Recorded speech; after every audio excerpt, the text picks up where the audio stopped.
திருக்குறள் குறள் 4. வானினும் வண்ணம் வழங்கி உலகனைத்தும் தானினும் தானே உலகு.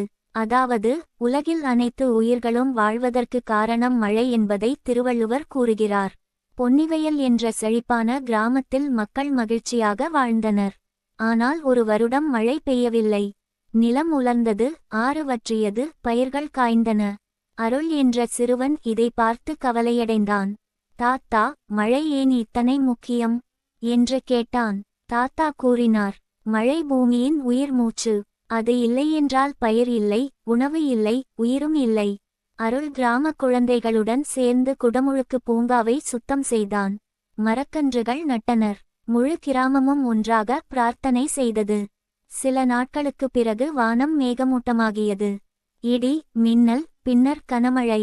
பயிர்கள் நனைந்தன. தொட்டி, குளம், வயல் அனைத்தும் நீரால் நிரம்பின. மக்கள் களிகூறினர். அருள் வானத்தை நோக்கி, உலகையை தாங்குவது இந்த மழைதான் என்றான்.